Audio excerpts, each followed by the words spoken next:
Food കഴിക്കുന്നതിന് മുമ്പിലുള്ള ഒരു ബുദ്ധിമുട്ട്, കഴിച്ചു കഴിഞ്ഞാലും പ്രശ്നം. ഇത് സാധാരണ നമ്മൾ കാണുന്നത് എപ്പോഴാണ്? സ്പൈസി ഫുഡൊക്കെ കഴിക്കുമ്പോഴാണ് കണ്ടുവരുന്നെങ്കിലും ചില ആൾക്കാർക്ക് ഈവൻ ഫ്രൂട്ട്സ് കഴിക്കുമ്പോൾ പോലും വരുന്നതായിട്ട് കാണുന്നുണ്ട്. ഗ്യാസ്ട്രൈറ്റിസ് എന്ന് പറയുന്ന ഒരു കണ്ടീഷൻ എന്താണ് ആക്ച്വലി? അസിഡിറ്റിയും ഗ്യാസ്ട്രൈറ്റിസും സെയിം ആണോ?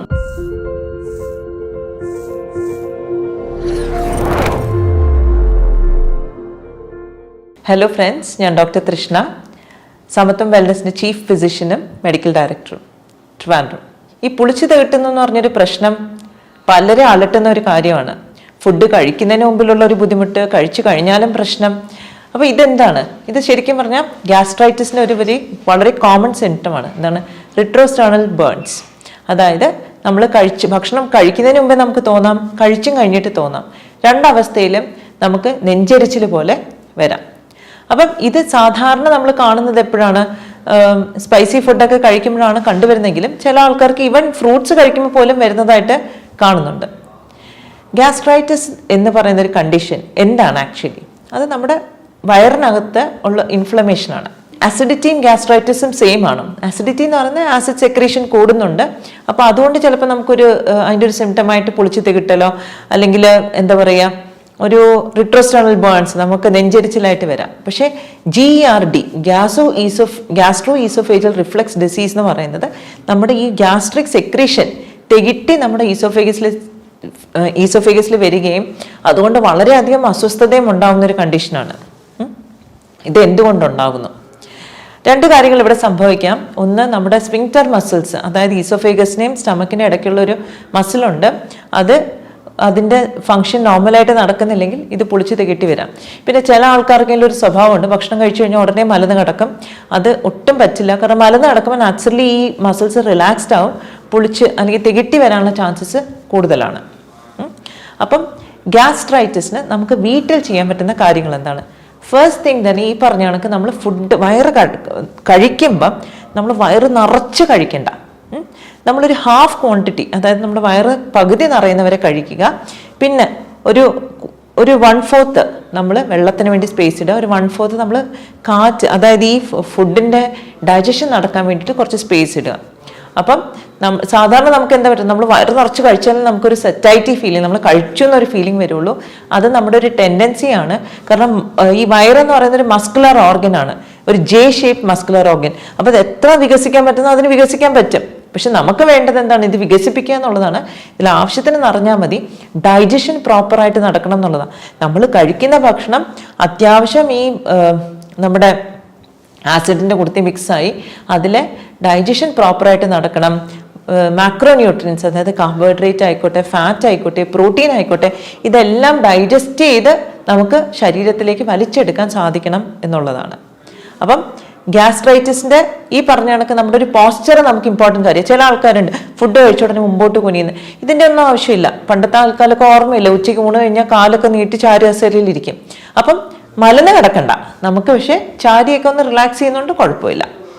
സെക്കൻഡ് തിങ് നമുക്ക് ചെയ്യാൻ പറ്റുന്നതെന്ന് വെച്ചാൽ, ഈ അസിഡിറ്റി ഉള്ള ആൾക്കാർക്ക് സാധാരണ 2 സിറ്റുവേഷൻ നടക്കാം. ഒന്ന്, വിശപ്പുള്ളപ്പോഴായിരിക്കും നമുക്കൊരു ഡിസ്കംഫർട്ട്, ചിലപ്പോൾ വയറുവേദന വരും, അല്ലെങ്കിൽ ഭക്ഷണം കഴിച്ചു കഴിഞ്ഞിട്ട് വയറുവേദന വരാം. യൂഷ്വലി ഭക്ഷണം, അതായത് എംപ്റ്റി സ്റ്റമക്കിൽ വയറിൽ ഭക്ഷണം ഇല്ലാത്തൊരു സമയത്ത് വയറുവേദന വരുന്നത് മിക്കവാറും ഗ്യാസ്ട്രിക് അൾസറിൻ്റെ ഒരു ലക്ഷണമാണ്. അപ്പം കുറേ കാലമായിട്ട് ആസിഡിറ്റി നിന്നിട്ട് ഗ്യാസ്ട്രൈറ്റിസ് ഉണ്ടായിട്ട് അവിടെ അൾസർ, ഒരു മുറിവുണ്ടാകുന്നതാണ് വയറിനകത്ത്, പ്രത്യേകിച്ചും താഴ്ഭാഗത്ത് മുറിവുണ്ടാകുന്നതാണ് ഗ്യാസ്ട്രിക് അൾസർ. ഇനി ഭക്ഷണം കഴിച്ചു കഴിഞ്ഞിട്ടാണ് നമുക്ക് വേദന വരുന്നതെങ്കിൽ മോസ്റ്റ് ലൈക്ലി അത് ഡിയോഡിനൽ അൾസറാണ്, നമ്മുടെ ചെറുകുടലിൽ വരുന്ന അൾസറാണ്. ഇത് രണ്ടും ആസിഡ് സെക്രീഷൻ്റെ ഒരു ഇഫക്റ്റ് കൊണ്ട് തന്നെയാണ്. അപ്പം ആസിഡ് സെക്രീഷൻ എങ്ങനെയാണ് കൂടുന്നത്? പലപ്പോഴും നമ്മൾ ശ്രദ്ധിച്ചിട്ടുണ്ട്, നേരത്തേക്ക് നമ്മൾ പറയുന്ന ഹറി, വറി ആൻഡ് കറി, ഈ 3 കാര്യങ്ങൾ നമ്മുടെ ആസിഡിറ്റി ഉണ്ടാക്കുന്നു. അത് തികച്ചും ശരിയാണ്. പെട്ടെന്ന് ധൃതി പിടിച്ചുള്ള ഒരു ഭക്ഷണം കഴിപ്പ്, അല്ലെങ്കിൽ ധൃതി പിടിച്ചുള്ള ഒരു ആറ്റിറ്റ്യൂഡ്, പിന്നെ അനാവശ്യമായിട്ടുള്ള ടെൻഷൻ അടിക്കുന്ന ഒരാൾ, എപ്പോഴും വറീഡാണ്, അത് കുഴപ്പമാവോ, ഇത് കുഴപ്പം, വെരി ആങ്ഷ്യസ് പേഴ്സൺ, പിന്നെ വളരെ സ്പൈസി ഫുഡ്, ഇതെല്ലാം ഗ്യാസ്ട്രിക് സെക്രീഷൻ കൂട്ടാൻ സാധ്യതയുള്ളതാണ്. ഇത് കൂടാണ്ട് വളരെ ഇമ്പോർട്ടൻ്റ് ആയിട്ട് ഒരു കാര്യമുണ്ട്, എന്തെങ്കിലും ഇൻഫെക്ഷൻസ് ഉണ്ടെങ്കിലും അതും ചിലപ്പോൾ ഗ്യാസ്ട്രിക് ആസിഡിൻ്റെ സെക്രീഷൻ കൂട്ടിയേക്കാം. അതിൽ കോമൺ ആയിട്ടുള്ളൊരു ഇൻഫെക്ഷനാണ് ഹെലിക്കോബാക്ടർ പൈലോറിയുടെ ഇൻഫെക്ഷൻ. അപ്പം ഒരു ബാക്ടീരിയൽ ഇൻഫെക്ഷനോ ഒരു വൈറൽ ഇൻഫെക്ഷനോ അല്ലെങ്കിൽ ഈ പറഞ്ഞ കണക്കുള്ള കുറച്ച് കാര്യങ്ങളോ ഉണ്ടെങ്കിൽ നമുക്ക് ആസിഡ് സെക്രീഷൻ ആവശ്യത്തിലും അധികം ഉണ്ടാകാം.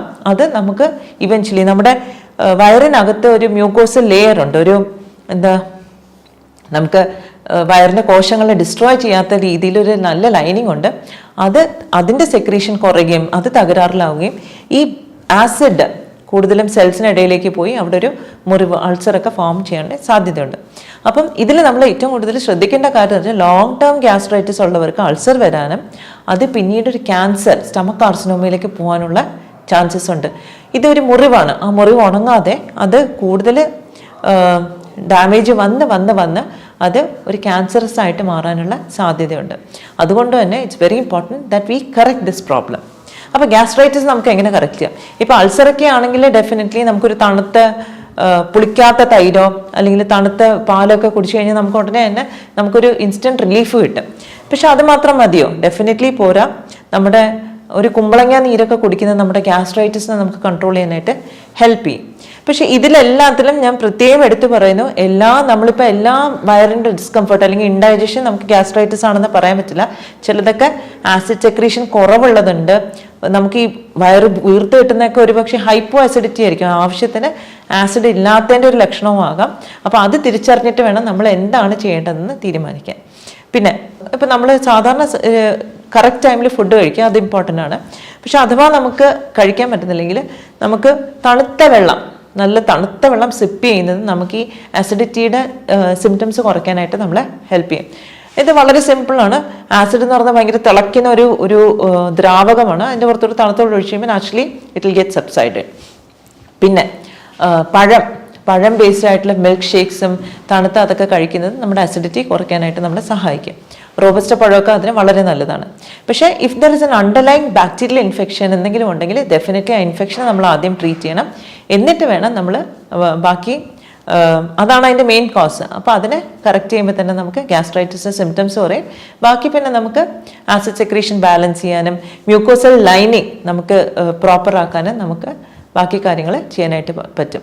പിന്നെ ഇതിൽ വെജിറ്റേറിയൻസിന് വളരെ കോമൺ ആയിട്ട് കാണുന്നതാണ് ഗ്യാസ്ട്രിക് ഡിസ്കംഫർട്ട് അല്ലെങ്കിൽ ഇൻഡൈജഷൻ. ഗ്യാസ്ട്രൈറ്റിസ് ഉള്ളവർക്ക് വളരെ കോമൺ ആയിട്ട് കാണുന്നതാണ് വൈറ്റമിൻ B12 ഡെഫിഷ്യൻസി. അത് കാരണം നമ്മുടെ വയറിനകത്തുള്ള കോശങ്ങളിൽ നിന്നാണ് ഇൻട്രിൻസിക് ഫാക്ടർ എന്ന് പറഞ്ഞിട്ട് ഒരു കെമിക്കൽ റിലീസ് ആവാം. അതാണ് വൈറ്റമിൻ B12 അബ്സോർബ് ചെയ്യാനായിട്ട് ഹെൽപ്പ് ചെയ്യുന്നത്. പലപ്പോഴും വെജിറ്റേറിയൻസിൽ ഇത് ഡെഫിഷ്യൻ്റ് ആണ്. ഗ്യാസ്ട്രൈറ്റിസ് ഉള്ളവർക്കും ഡെഫിഷ്യൻ്റ് ആയിട്ട് കാണാറുണ്ട്. അപ്പം വൈറ്റമിൻ B12 ഡെഫിഷ്യൻസി വരുന്നു. അത് തന്മൂലം പലപ്പോഴും ന്യൂറോളജിക്കൽ സിംറ്റംസ് ആയിരിക്കും. ചിലപ്പം കൈപ്പെരുപ്പ്, കാല് പെരുപ്പ്, ഇങ്ങനത്തെ കണ്ടീഷൻസും വരാറുണ്ട്. അപ്പം ഡെഫിനറ്റ് ആയിട്ട് നമ്മൾ വൈറ്റമിൻ B12 കൂടെ ഒന്ന് ചെക്ക് ചെയ്യണം. കാരണം ഡെഫിഷ്യൻ്റ് ആണെങ്കിൽ നമ്മളത് റിപ്ലനിഷ് ചെയ്യണം, അല്ലെങ്കിൽ ലോങ് ടേം ന്യൂറോളജിക്കൽ ഡാമേജിലേക്ക് പോകാൻ സാധ്യതയുണ്ട്. അപ്പോൾ ഗ്യാസ്ട്രൈറ്റിസിന് ഈ പറഞ്ഞ കണക്ക് നമ്മൾ ഡയറ്റിൽ തന്നെ വളരെ സിമ്പിളായിട്ട് നമുക്ക് മാനേജ് ചെയ്യാം. അങ്ങനെ ഒരു ടെൻഡൻസി നമുക്കുണ്ടെങ്കിൽ തന്നെ നമ്മുടെ ഡയറ്റിൽ ഇൻകോപ്പറേറ്റ് ചെയ്യുന്നത് ഒത്തിരി ചൂടുള്ള ഫുഡല്ല, വളരെ മൈൽഡായിട്ട് ഫുഡാണ്. തണുത്ത തൈര്, പുളിക്കാത്ത തൈര്, തണുത്ത പാല്, റോബസ്റ്റ പഴം, ഇതെല്ലാം നമ്മളെ അക്യൂട്ട് ഫേസ് ഓഫ് ഗ്യാസ്ട്രൈറ്റിസിൽ നമ്മളെ ഹെൽപ്പ് ചെയ്യും. പിന്നെ അത്യാവശ്യം നമ്മൾ പീരിയോഡിക്കലി തന്നെ വെള്ളം കുടിക്കുക. ഒരു അസിഡിറ്റിയുടെ സിംറ്റം ഉള്ള സമയത്താണെങ്കിൽ തണുത്ത വെള്ളം തന്നെ കുടിക്കുക, അത് തന്നെ ആയിരിക്കും നമുക്ക് ബെനിഫിഷ്യൽ. പിന്നെ അൾസർ അങ്ങനത്തെ കേസസ് ഉണ്ടെങ്കിൽ കുറച്ചുകൂടെ കെയർഫുള്ളായിട്ട് ഇത് മാനേജ് ചെയ്യണം. അൾസർ ആണെങ്കിൽ that means it's A long term gastritis. അപ്പോൾ ഗ്യാസ്ട്രൈറ്റിസ് ഉണ്ടാവുന്ന റീസൺസ് നമ്മൾ അഡ്രസ്സ് ചെയ്യണം. സ്ട്രെസ്സ് വളരെ മേജർ ആയിട്ടുള്ളൊരു ഫാക്ടർ തന്നെയാണ്. അപ്പം സ്ട്രെസ്സിനെ അഡ്രസ്സ് ചെയ്യണം, ഇൻഫെക്ഷൻസിനെ അഡ്രസ്സ് ചെയ്യണം. അപ്പം ഗ്യാസ്ട്രൈറ്റിസ് ഉള്ളവരെല്ലാം ഒരു instead of having an antacid, കാരണം ആൻറ്റാസിഡ് എന്ത് വെച്ചാൽ നമ്മൾ ലോങ് ടേം യൂസ് ചെയ്ത് കഴിയുമ്പോൾ നമുക്ക് ഗ്യാസ്ട്രിക് സെക്രീഷൻ നമുക്ക് ആവശ്യമുണ്ട് ഡൈജഷന്. കുറേ നാൾ ആൻറ്റാസിഡ് യൂസ് ചെയ്ത് കഴിയുമ്പോൾ ഗ്യാസ്ട്രിക് സെക്രീഷൻ ഇല്ല, നമ്മുടെ ഡൈജഷനെ അത് ബാധിക്കുന്നു, നമ്മൾ ന്യൂട്രീഷണൽ ഡെഫിഷ്യൻസിയിലേക്ക് പോകും. നമുക്കത് വേണ്ട.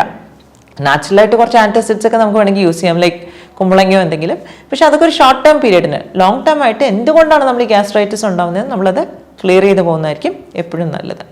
So I hope this was informative for you. എന്തെങ്കിലും സംശയം ഉണ്ടെങ്കിൽ please do respond. We will get in touch with you. Thank you.